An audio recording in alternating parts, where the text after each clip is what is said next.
అయితే ఈ స్కూళ్ళకు సంబంధించి ఇంకో విషయం చెప్పాలి. ఇంట్లో పెద్ద అవినీతి జరిగింది. రేవంత్ రెడ్డి అంటేనే అవినీతి కింగ్. ఇవాళ మొత్తం ఇప్పటి వరకు రాష్ట్రంలో 76 ఇంటిగ్రేటెడ్ స్కూల్ టెండర్ అయింది. 76 స్కూల్ టెండర్ అయింది. ఏ టెండర్ చూడు 4.86 ఎక్సెస్, 4.9 ఎక్సెస్, 4.96 ఎక్సెస్, 4.99 ఎక్సెస్. ఇది 76 స్కూళ్ళ లిస్టు రిలీజ్ చేస్తున్నా. ఏ స్కూల్ ఏ కంపెనీకి దక్కింది, ఏ స్కూల్ ఎంత ఎక్సెస్ పోయింది, మొత్తం కూడా ఈ స్కూళ్ళ పేరిట కూడా పెద్ద ఎత్తున దోపిడీకి పాల్పడ్డారు. ఎక్సెస్ అమౌంటే 494 కోట్ల 1 లక్ష రూపాయలు.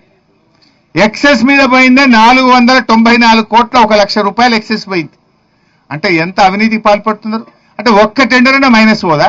76 స్కూల్ టెండర్ పిలిస్తే ఒకటైనా 1% ఎక్సెస్, 1% మైనస్, 4% మైనస్, లేదా 2% ఎక్సెస్, 3% ఎక్సెస్ ఉండద్దా? అన్ని స్కూళ్ళు 4.96 ఎక్సెస్, అన్ని స్కూళ్ళు 4.86 ఎక్సెస్. ఈ నర్సంపేట స్కూల్ కూడా ఎంత పోయిందంటే ఎక్సెస్,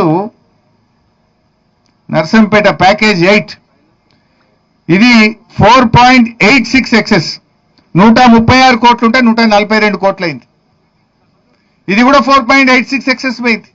అంటే ఇదంతా విద్యాశాఖలో రేవంత్ రెడ్డి కనుసన్నల్లో జరిగిన స్కామ్. దీన్ని కూడా బయట పెడతా ఉన్నాం.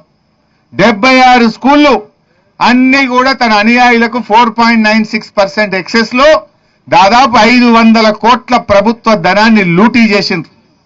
ఈ స్కూళ్ళకు సంబంధించి కూడా ఒక రిటైర్డ్ అధికారిని చీఫ్ ఇంజనీర్ గా నియమించి, ఆ రిటైర్డ్ అధికారులు అయితే తమ చెప్పు చేతుల్లో ఉంటారని రిటైర్డ్ చీఫ్ ఇంజనీర్ ను పెట్టి స్కూళ్ళ టెండర్లు చేసి మొత్తం 4.96 ఎక్సెస్ కి ఇచ్చి 500 కోట్లు లూటీ చేసింది ఇవాళ రేవంత్ రెడ్డి ప్రభుత్వం. విద్యాశాఖ మంత్రి ఆయన్నే, ముఖ్యమంత్రి ఆయన్నే. ఇటు స్కూళ్లను లూటీ చేసిండ్రు, స్కూళ్ల పేరిట దేవాలయాలను కూల్చి గుప్త నిధులను కూడా లూటీ చేసే కుట్ర చేస్తా ఉన్నారు.